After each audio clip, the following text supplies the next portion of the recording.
Hello friends, welcome to my YouTube channel. तो दोस्तों, हमने रीड लेवल 1 और 2 का कोर्स स्टार्ट किया था, जिसमें कि हम हिंदी के ग्रामर के टॉपिक्स को पढ़ रहे थे। दोस्तों, हिंदी के ग्रामर के टॉपिक्स में हम संधि, समास, संज्ञा, सर्वनाम, विशेषण के बारे में पढ़ चुके थे। तो दोस्तों, इस तरीके से हमने हमारी यूनिट फर्स्ट थी वो हमने कंप्लीट कर ली थी। दोस्तों यूनिट फर्स्ट में हमारे जो छोटे मोटे टॉपिक्स रह रहे हैं, जैसे कि पर्यायवाची, विलोम शब्द, एकार्थी शब्द, दोस्तों इनकी मैं पीडीएफ बना के डिस्क्रिप्शन में डाल दूंगी और आप उनकी पीडीएफ को देख लें। क्योंकि दोस्तों ये टॉपिक्स ऐसे नहीं है कि मैं आपको इनके बारे में पढ़ाऊं कि इसके समानार्थी शब्द ये होते हैं, इसके पर्यायवाची ये होते हैं। ये दोस्तों आप पढ़ेंगे और आप इनको अच्छे से याद कर लेंगे। तो दोस्तों, आज हम शुरू करने जा रहे हैं इसकी सेकेंड यूनिट को, जिसमें आज हम पढ़ेंगे वचन के बारे में। तो दोस्तों, हमारे वीडियो को लास्ट तक देखें और लास्ट में हमारे चैनल को सब्सक्राइब करना ना भूलें, वीडियो को लाइक करना भी ना भूलें। तो स्टार्ट करते हैं दोस्तों वचन के बारे में। Let's start. वचन,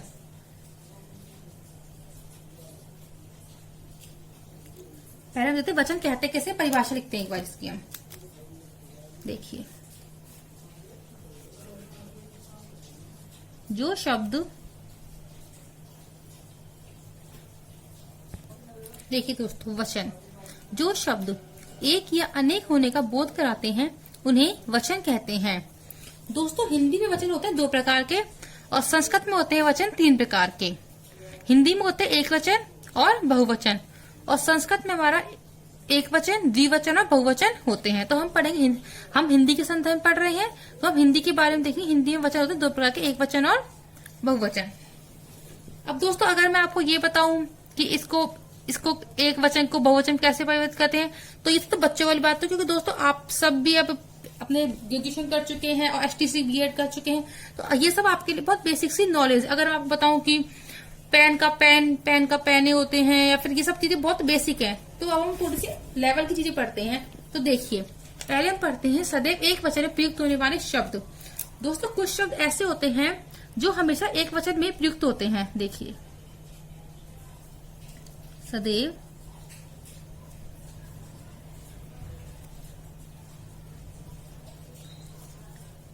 एक वचन में ही प्रयुक्त होने वाले शब्द। देखिए दोस्तों,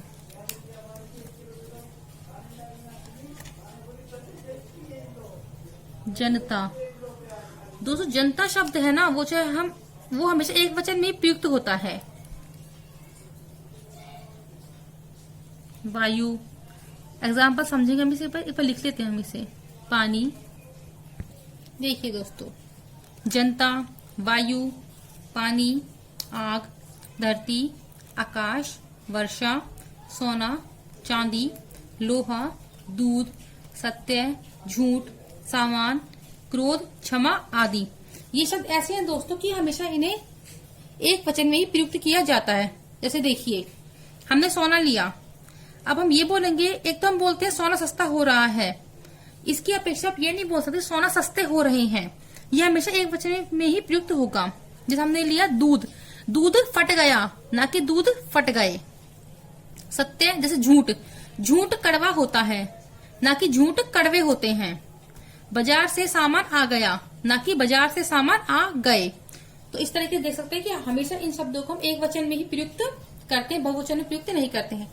क्रोध, मुझे क्रोध आ रहा है, ना कि मुझे क्रोध आ रहे हैं। तो इस तरीके से ये शब्द हैं जो कि हमेशा एक वचन में प्रयुक्त होते हैं। अब हम पढ़ते हैं सदैव बहुवचन में प्रयुक्त होने वाले शब्द। सदैव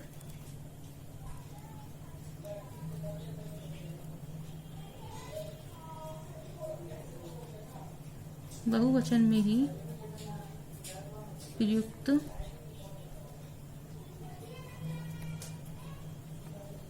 होने वाले शब्द। देखिए दोस्तों, बाल। देखिए दोस्तों, जैसे बाल, लोग, हस्ताक्षर। जैसे बाल, देखिए बाल है, अब हम बोलते हैं मेरे बाल उड़ गए, ना कि मेरे बाल उड़ गया। या फिर मेरे बाल बहुत कमजोर हो रहे हैं, ना कि मेरे बाल बहुत कमजोर हो रहा है।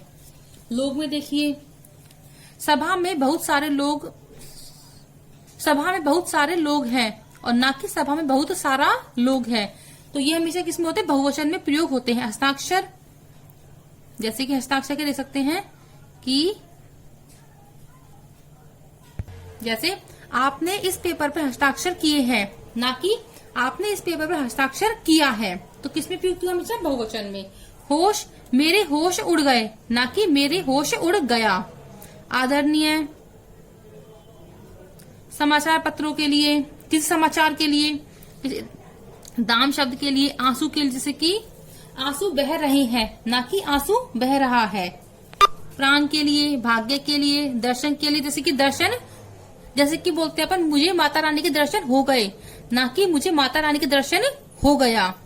तो ये सब किसमें होते हैं? हमेशा बहुवचन में ही प्रयुक्त होते हैं। दोस्तों एग्जाम में आपसे इस टाइप के क्वेश्चन पूछ सकते हैं। जैसे आपको 4 शब्द दे देंगे, जैसे आपको दे दिए बाल, लोग, हस्ताक्षर और चांदी। तो आपसे पूछ सकते हैं कि ऐसा कौन सा शब्द जो हमेशा एक वचन में प्रयुक्त होता है। तो आपका आंसर क्या होगा? चांदी होगा। या फिर आपको एग्जाम्पल दे दिए लोहा, दूध, सत्य और हस्ताक्षर। इसमें आपसे पूछ सकते हैं कि ऐसा कौन सा शब्द है जो कि हमेशा बहुवचन में प्रयुक्त होता है। तो आपका एग्जाम्पल क्या होगा? हस्ताक्षर। तो इस तरीके से क्वेश्चन आ सकते हैं दोस्तों। अब कहते हैं हाँ, ये देखिए दोस्तों, आदर व सम्मान के लिए हमेशा बहुवचन का प्रयोग किया जाता है। जैसे कि पिताजी आ रहे हैं। अब तो पिताजी है वो हमसे बड़े होते हैं, हम उन्हें सम्मान पूर्वक बुलाते हैं, तो यहाँ पर हमेशा बहुवचन शब्द का प्रयोग करेंगे। गुरुजी पढ़ा रहे हैं, तो ये भी क्या है? सम्मान के लिए करें, तो यहाँ पर बहुवचन शब्द का प्रयोग करेंगे। अब हम पढ़ते हैं वचन परिवर्तन की नियम। देखिए दोस्तों,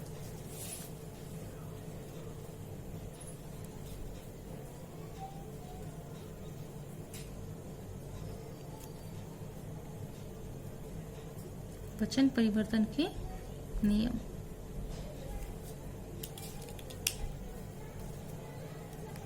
इसमें पहला है पुल्लिंग शब्दों के वचन परिवर्तन।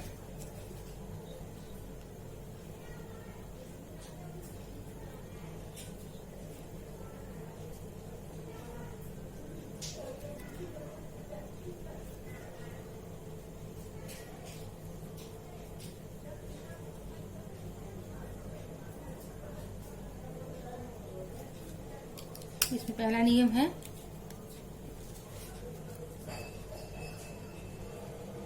आकारांत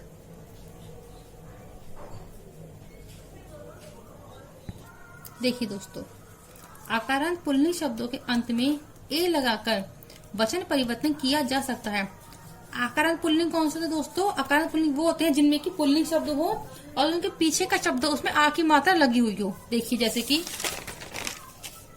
लड़का। अब लड़का क्या है? आकारांत पुल्लिंग। क्यों? क्योंकि देखो एक तो ये पुल्लिंग है और क्या इसमें पीछे की तरफ आ की मात्रा है, तो ये हो गया आकारांत पुल्लिंग। इसने लगाया हमने एक की मात्रा, क्या बन गया? लड़के। बच्चा का क्या बन गया? बच्चे। दरवाजा का दरवाजे। बेटा का बेटे। और देखते रुपया का रुपये। तो ये सब क्या है हमारे आकारांत पुल्लिंग में एक वचन से बहुवचन बदलने के नियम। अब देखिए, परंतु यह नियम आदर सूचक, संबंध सूचक शब्दों के साथ नहीं लगता है। जैसे देखिए, अब मामा है दोस्तों, अभी तो मामा का मामे बोलेंगे या चाचा का चाचे बोलेंगे, दादा का दादे बोलेंगे, ऐसे शब्द नहीं होते हैं। तो ये नियम है वो आदर सूचक और संबंधवाचक शब्दों के साथ नहीं लगता है। अब हम पढ़ते अगला नियम। देखिए दोस्तों, अकारांत, इकारांत, उकारांत पुल्लिंग शब्दों के दोनों वचन समान होते हैं, परंतु केवल सजीव के साथ गंध, वृंद, जन में से एक शब्द लगाकर वचन में परिवर्तन किया जा सकता है। देखिए दोस्तों, अगर हमारे शब्द निर्जीव हैं तो वो एक वचन हो चाहे बहुवचन हो, दोनों शब्द सेम रहेंगे। और यदि सजीव है तो उनके साथ गण, वृंद या जन में से एक शब्द लगाकर वचन में परिवर्तन किया जा सकता है, अर्थात उन्हें बहुवचन में बनाया जा सकता है। देखिए बालक, बालक का क्या हो गया? बालक गण। गण मतलब समूह होता है, तो बालकों का समूह। कवि का क्या हो गया? कवि गण, कवियों का समूह। पेड़, अब देखिए दोस्तों, पेड़ क्या है हमारा? निर्जीव है, तो इस पेड़ का हमारा पेड़ ही होगा। बर्तन क्या है? निर्जीव है, तो बर्तन का बर्तन ही होगा। अधिकारी का क्या हो गया? अधिकारी गण। अब ये तो हो गया दोस्तों हमारे पुल्लिंग शब्दों के वचन परिवर्तन। पहले हमने पढ़ा था आकारांत का, और ये हो गए हमारे बाकी अकारांत, इकारांत और उकारांत के। अब हम पढ़ेंगे दोस्तों स्त्रीलिंग शब्दों के वचन परिवर्तन। देखिए, अकारांत स्त्रीलिंग शब्दों के अंत में ए लगाकर उनके वचन में परिवर्तन किया जा सकता है। देखिए दोस्तों, जैसे कि अकारांत स्त्री शब्दों के अंत में ए लगाकर उनके वचन में परिवर्तन किया जा सकता है। जैसे आंख का क्या हो गया, आंखें। दोस्तों इसमें ए के साथ इस पर ए के ऊपर ये चंद्र बिंदु भी लगा हुआ है, जिसको आप ज्यादा नोट कीजिएगा। देखिए जैसे आंख का क्या हो गया, आंखें। अब देखिए आंखें एक के साथ क्या है, इसमें चंद्र बिंदु। बात का बातें, रात का रातें, दीवार का दीवारें। ये हो गया हमारा अकारांत स्त्री शब्दों को बहुवचन में परिवर्तित करना। अब पढ़ते इसका दूसरा नियम। देखिए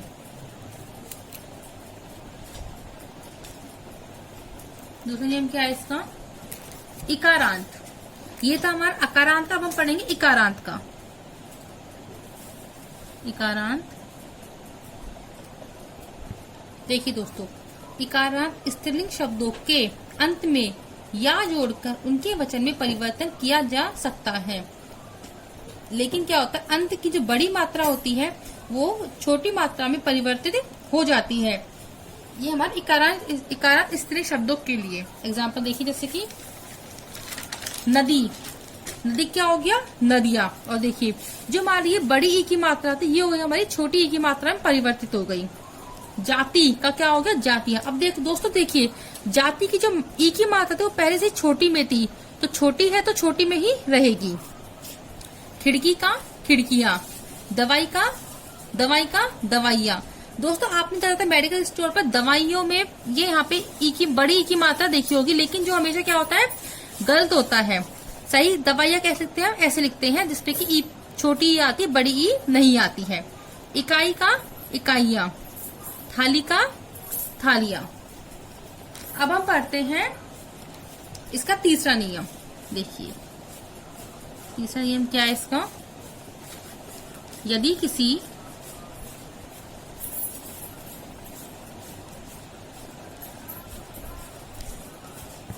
देखिए दोस्तों, यदि किसी स्त्रीलिंग शब्द के अंत में या प्रत्यय आता है तो चंद्र बिंदु लगाकर उसके वचन में परिवर्तन किया जाता है। जैसे देखिए बुढ़िया, इसका प्रत्यय क्या है, या प्रत्यय। इसमें लगाया हमने या पर लगाया चंद्र बिंदु, क्या बन गया, बुढ़िया। ये क्या हो गया, इस बुढ़िया का बहुवचन हो गया। चिड़िया का क्या हो गया, चिड़िया। चुईया का चुईया, गुड़िया का गुड़िया। इसमें क्या है दोस्तों, अगर अंतिम में हमारे या प्रत्यय है तो हम चंद्र बिंदु लगाकर उसके वचन में परिवर्तन कर सकते हैं। अब हम पढ़ते हैं इसका चौथा नियम। चौथा नियम क्या है इसका, आकारांत व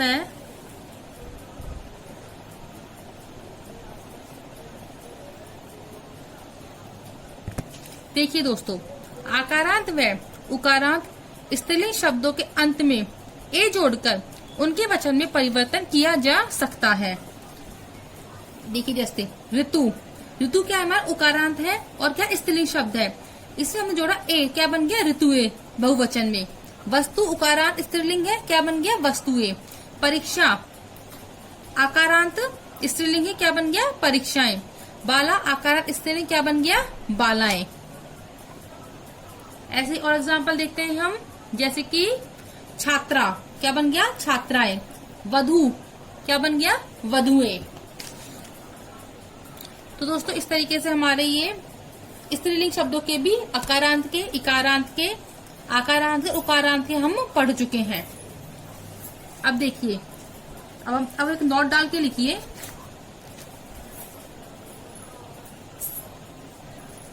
विदेशी शब्दों। देखिए दोस्तों, विदेशी शब्दों के हिंदी बहुवचन हिंदी भाषा के व्याकरण के अनुसार बनाए जाते हैं। जैसे कि स्कूल का क्या हो गया, स्कूले। कागज का कागजों। अगला नोट देखिए, संबोधन शब्दों में ओ न लगाकर ओ की मात्रा ही लगानी चाहिए। जैसे देखिए भाई का क्या हो गया, भाइयों। बहन का बहनों। और दूसरे जैसे कि हम इसमें संबोधन कर रहे हैं तो इसलिए इसमें ये वाला संबोधन का चिन्ह आएगा। बहन का बहनों, मित्र का मित्रों, छात्र का छात्रों। और ये हमारी याद रखने की बात है कि यहाँ पे ये वाला चिन्ह एक्सक्लेमेशन मार्क अवश्य ही आएगा। और यहाँ पे ओ की सिर्फ मात्रा लगेगी, ना कि ओ शब्द। अब देखिए अगला नोट क्या है हमारा। किसी सत्ता, अधिकार, प्रतिष्ठा या स्वाभिमान प्रदर्शित करने के लिए बहुवचन सर्वनाम का प्रयोग करते हैं। जैसे कि मैंने कहा, हमें तो कोई याद ही नहीं करता। अब इसमें हमने इस हमें को लिया है, ये क्या है हमारा, बहुवचन में है, सर्वनाम है, बहुवचन में है। अगला एग्जाम्पल देखते हैं हम इसका। जैसे कि जज ने कहा,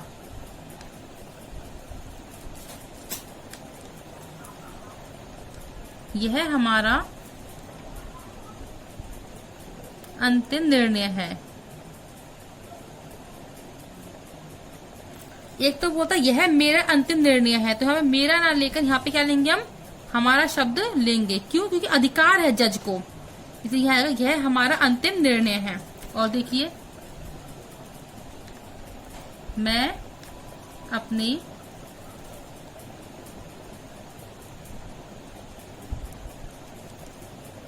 मैं अपने अधिकार को नहीं छोड़ूंगा।